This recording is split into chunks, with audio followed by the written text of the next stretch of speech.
Class 9 की आपके क्षितिज से पार्ट सेकंड करा रहे हैं। आज हम पार्ट 1 था दो बैलों की कथा प्रेमचंद की, तो वो हमने कंप्लीट करा दी है। अब ये चैप्टर है 2 गद्य खंड से है, राहुल सांकृत्यायन का है, लहासा की ओर।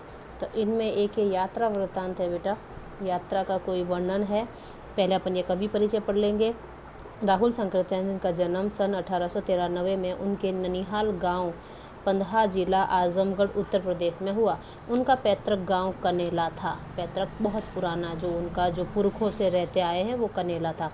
उनका मूल नाम केदार पांडे था। ये केदार पांडे इम्पोर्टेंट याद रखना, ये मूल नाम वगैरह, उनके पिता का नाम, माता का नाम। उनकी शिक्षा काशी, आगरा और लाहौर में हुई। सन 1930 में उन्होंने श्रीलंका जाकर बौद्ध धर्म ग्रहण कर लिया। कौन सा धर्म ग्रहण किया? बौद्ध धर्म, श्रीलंका जाकर। तब से उनका नाम राहुल सांकृत्यायन हो गया। राहुल जी पाली, प्राकृत, अपभ्रंश, तिब्बती, चीनी, जापानी, रूसी सहित अनेक भाषाओं के जानकार थे। उन्हें महापंडित कहा जाता। अब उन्हें क्या कहा जाता था? महापंडित। ये भी ध्यान रखना है। सन 1963 में उनका देहांत हो गया। उनका देहांत हुआ 1963 में। राहुल सांकृत्यायन ने उपन्यास, कहानी, आत्मकथा, यात्रा व्रत, जीवनी, आलोचना, शोध आदि अनेक विधाओं में साहित्य सृजन किया। इतना ही नहीं, उन्होंने अनेक ग्रंथों का हिंदी में भी अनुवाद किया। मेरी जीवन यात्रा 6 भाग है इसके। दर्शन दिग्दर्शन, ये बुक का ना, इनके कोई ये रचना है। 22वीं सदी, वोल्गा से गंगा, भागो नहीं, दुनिया को बदलो, दिमाग की गुलामी, घुमक्कड़ शास्त्र उनकी प्रमुख कृतियाँ हैं, यानी उनकी रचनाएं हैं। साहित्य के अलावा दर्शन, राजनीतिक, धर्म, इतिहास, विज्ञान आदि विभिन्न विषयों पर राहुल जी का द्वारा रचित पुस्तकों की संख्या लगभग 150 है। राहुल सांकृत्यायन ने कितनी पुस्तकों की रचना की? 150। राहुल जी ने बहुत सी लुप्त प्राय सामग्री का उद्धार कर अत्यंत महत्वपूर्ण कार्य किया है। लुप्त प्राय यानी जो लुप्त हो जाती है, धीरे धीरे गायब हो जाती है, मतलब तो उसको लेकर के अपने टॉपिक में लिया है। यात्रावत लेखन में राहुल जी का स्थान अन्यतम है, यानी सबसे ऊंचा है। उन्होंने घुमक्कड़ी का शास्त्र रचा और उससे होने वाले लाभों का विस्तार से वर्णन करते हुए मंजिल के स्थान पर यात्रा को ही घुमक्कड़ का उद्देश्य बताया।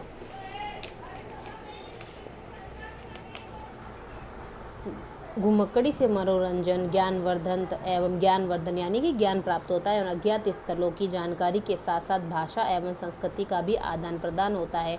भाषा और संस्कृति, वहाँ का वेशभूषा जो है, लैंग्वेज है, उसका भी वो भी हमको पता चलता है। राहुल जी ने विभिन्न स्थानों के भौगोलिक वर्णन के अतिरिक्त वहाँ के जनजीवन की सुंदर झांकी प्रस्तुत की है। अब संकलित अंश राहुल जी की प्रथम तिब्बत यात्रा से लिया गया है, जो उन्होंने सन 1929 से 30 में नेपाल के रास्ते से की थी। उस समय भारतीयों को तिब्बत यात्रा की अनुमति नहीं थी, इसलिए उन्होंने यह यात्रा एक भिखमंगे के छद्म वेश में किया, यानी भिखमंगा बन के की थी। इसमें तिब्बत की राजधानी लहासा की ओर जाने वाले दुर्गम रास्तों का वर्णन है। उन्होंने बहुत ही रोचक शैली में किया है। इस यात्रा वृत्तांत से हमें उस समय के तिब्बती समाज के बारे में जानकारी मिलती है। अब ये लहासा की ओर है, वो पता चल गया जैसे कि वहाँ पर जाने नहीं दिया जाता था तिब्बत में, तो उन्होंने एक भिखमंगे का वेश धारण किया, भिखारी का वेश धारण करके यात्रा की, लेकिन करी। वह नेपाल से तिब्बत जाने का मुख्य रास्ता है। फरीकलपोड का रास्ता जब नहीं खुला था तो नेपाल ही नहीं, हिंदुस्तान की भी चीज़ें इसी रास्ते से तिब्बत जाया करती थी। यह व्यापारिक ही नहीं, सैनिक रास्ता भी था, इसीलिए जगह जगह फौजी चौकियाँ और किले बने हुए हैं, जिनमें कभी चीनी पलटन रहा करती थी, यानी चीनी फौज। आजकल बहुत से फौजी मकान गिर चुके हैं। दुर्ग के किसी भाग में जहां किसानों ने अपना बसेरा बना लिया है, वहां कुछ और आबाद दिखाई पड़ते हैं। ऐसा ही परित्यक्त एक चीनी किला था, परित्यक्त यानी त्यागा हुआ, छोड़ा हुआ। हम वहाँ चाय पीने के लिए ठहरे। तिब्बत में यात्रियों के लिए बहुत सी तकलीफ़ें भी हैं और कुछ आराम की बातें भी हैं। वहाँ जाति पाति छुआछूत का सवाल ही नहीं है और न औरतें पर्दा करती है। बहुत निम्न श्रेणी के भिखमंगों को लोग चोरी के डर से घर के भीतर नहीं आने देते, नहीं तो आप बिल्कुल घर के भीतर चले जा सकते हैं, चाहे आप बिल्कुल अपरिचित हो। अगर आप जानते नहीं हो फिर भी आप घर के अंदर जा सकते हैं। तब भी घर की बहू या सासू को अपनी झोली में से चाय दे सकते हैं, वह आपके लिए उसे पका देगी। मक्खन और सोडा नमक दे दीजिए, वह चाय चोड़ी में कूट कर उसे दूध वाली चाय के रंग की बना के मिट्टी के टोटीदार बर्तन खोटी में रख के आपको दे देगा। यानी चाय बनाने के लिए भी बोलेंगे तो हर कोई बना के दे देगा। यदि बैठक की जगह चूल्हे से दूर है और आपको डर है कि सारा मक्खन आपकी चाय में नहीं पड़ेगा तो आप खुद जाकर जोड़ी में चाय मथ कर ला सकते हैं। चाय का रंग तैयार हो जाने पर फिर नमक मक्खन डालने की ज़रूरत है। वहाँ क्या मक्खन वाली चाय पीते हैं। प्रत्यक्त चीनी किले से जब हम चलने लगे तो एक आदमी राहदारी मांगने आया। हमने वह दोनों चीटें उसे दे दी। शायद उसी दिन हम थोड़ला से पहले के आखिरी गांव में पहुंच गए। यहाँ भी सुमती के जान पहचान के आदमी थे और भिखमंगे रहते भी ठहरने के लिए अच्छी जगह मिली। यानी कि उनको ठहरने के वहाँ पहले तो उन्होंने वहाँ जो चीनी किला था वहाँ पर रुक कर के चाय पी और फिर वहाँ पर किसी ने राहदारी मांगी। यानी कोई ऐसे नहीं मांगते हैं भाई किराया रास्ते रुकने का या रास्ते में जाने का, तो वैसे किसी ने मांगा तो उन्होंने उनको कोई 2 चीट थी उनके पास वो दे दी।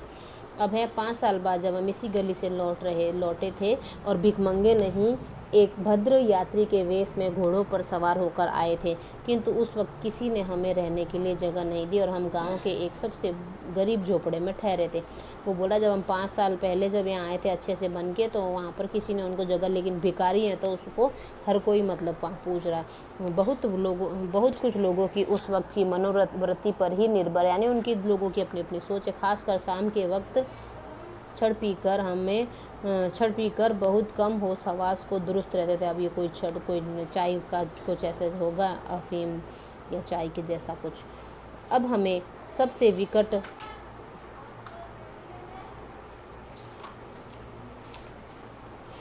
सबसे ढांडा थोड़ला पार करना था। ढांडे तिब्बत में सबसे खतरे की जगह है। 16-17 हज़ार फीट की ऊंचाई होने के कारण उनके दोनों तरफ मीलों तक कोई गांव गिराव नहीं होते। नदियों के मोड़ और पहाड़ों के कोनों के कारण बहुत दूर तक आदमी को देखा नहीं जा सकता। डाकुओं के लिए यही सबसे अच्छी जगह, वहाँ पर मतलब लूटपाट हो सकती है। तिब्बत में गाँव में आकर खून हो जाए तब तो खूनी को सज़ा भी मिल सकती है, लेकिन इन निर्जन स्थानों पर मरे हुए आदमियों के लिए कोई परवाह नहीं करती। यानी कि आप गए क्यों ऐसी जगह में, आप जाना ही क्यों जहाँ खतरा हो जान का। तो अगर कोई वैसे कोई मार देता था तो उसमें कुछ कानूनन कार्रवाई होती थी, लेकिन वहाँ निर्जन स्थान पर ऐसे सूनी जगह पे कोई मर जाता था उसका कोई इतना ध्यान नहीं देता था। सरकार खुफिया विभाग और पुलिस पर उतना खर्चा नहीं करती और वहाँ गवाह भी तो कोई नहीं। अब कौन देखे कि भाई सुनसान जगह पे किसने किसको मारा, कौन गवाही दे।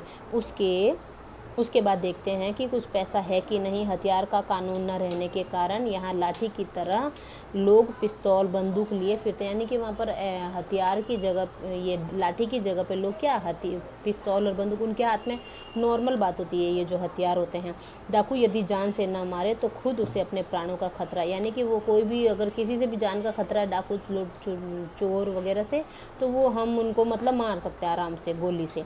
गाँव में हमें मालूम हुआ कि पिछले ही साल थोड़ला के पास खून हो गया। शायद खून की हम उतनी परवाह नहीं करते क्योंकि हम भिखमंगे थे और जहाँ कहीं वैसी सूरत देखते टोपी उतार जेब निकाल कर कुछ दया 1 पैसा कहते भीख मांगने। मतलब कोई भी उन पर शक करता या कुछ ऐसा कुछ होता तो वो दया करो भीख दे दो हमको, 1 पैसा मांगने लगता। लेकिन पहाड़ की ऊंची चढ़ाई थी, पीठ पर सामान लाद कर कैसे चलते, और अगला पड़ाव 16-17 मील से कम नहीं था। मैंने सुमित से कहा कि यहाँ से लड़कोर तक के लिए 2 घोड़े कर लो, सामान भी रख लेंगे और चढ़े चलेंगे। सुमित कोई उसके साथ होगा, उसका फ्रेंड। दूसरे दिन हम घोड़ों पर सवार होकर ऊपर की ओर चल पड़े। ढांडे से पहले एक जगह चाय पी और दोपहर के वक्त ढांडे के ऊपर जा बैठे। हम समुद्र तल से 17-18 हज़ार फीट ऊंचे थे। हमारी दक्षिण तरफ पूरब से पश्चिम की ओर हिमालय के हजारों श्वेत शिखर चले गए थे, यानी वो सफ़ेद बर्फ़ से ढके हुए पहाड़ थे।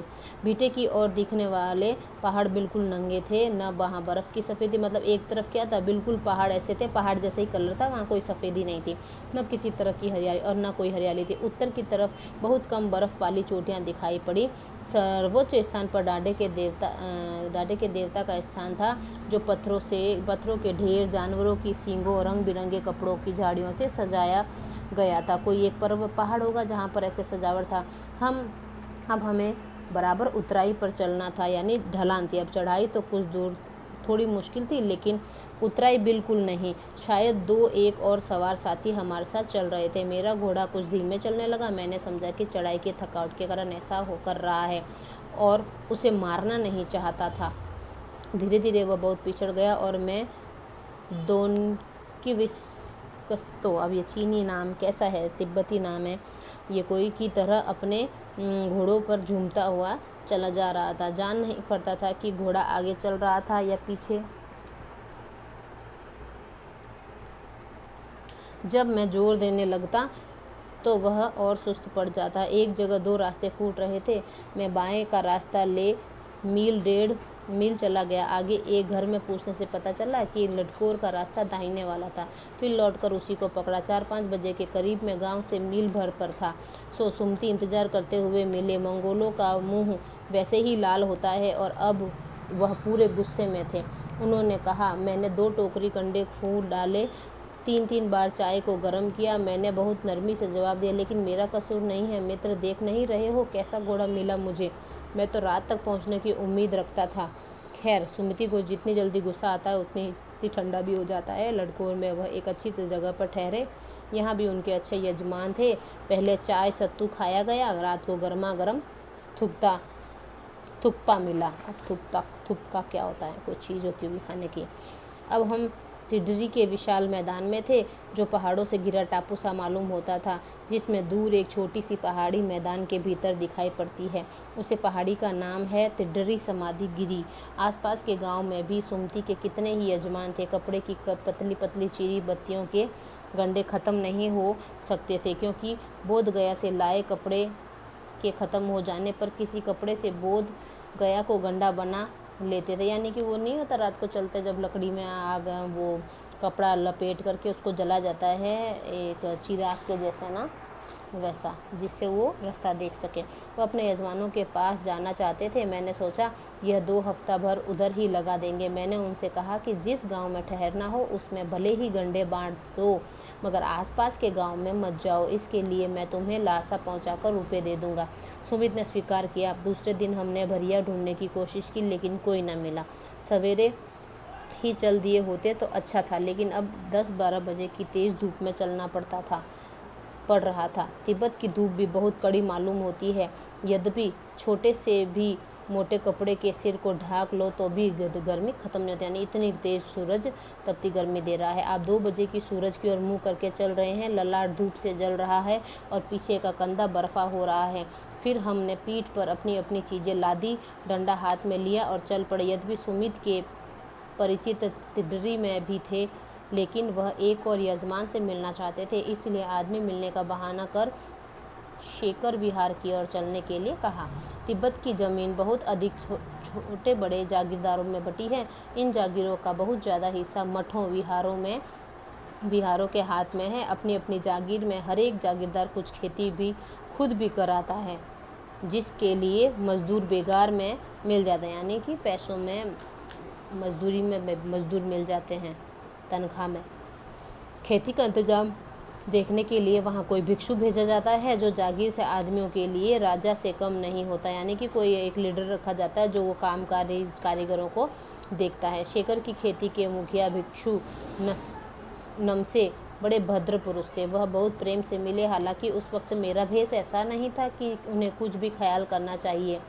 यहाँ एक अच्छा मंदिर था, जिसमें कंजूर बुद्ध वचन अनुवाद की हस्तलिखित हाथ से लिखी हुई 103 पोथियाँ, जैसे वो नहीं होते हैं रखे, बुक्स टाइप की रखे गई थी। मेरा आसन भी वहीं लगा। वह बड़े मोटे कागज़ पर अच्छे अक्षरों में लिखी हुई थी। एक एक पोथी 15-15 शेर से कम नहीं रही होगी, वजन नहीं है। सुमित ने फिर आसपास अपने यजमानों के पास जाने के बारे में पूछा। मैं अब पुस्तकों के भीतर था, इसलिए मैंने उन्हें जाने के लिए कह दिया। दूसरे दिन वह गए। मैंने समझा था 2-3 दिन लगेंगे, लेकिन वह उसी दिन दोपहर बाद चले आए। तिडरी गांव वहां से बहुत दूर नहीं था। हमने अपना अपना सामान पीठ पर उठाया और भिक्षु नमसे से विदाई लेकर चढ़ पड़े। ये चैप्टर पढ़ लेना बेटा, रीड कर लेना, इसके क्वेश्चन आंसर बता दूंगी, इसको अच्छे से पढ़ लेना।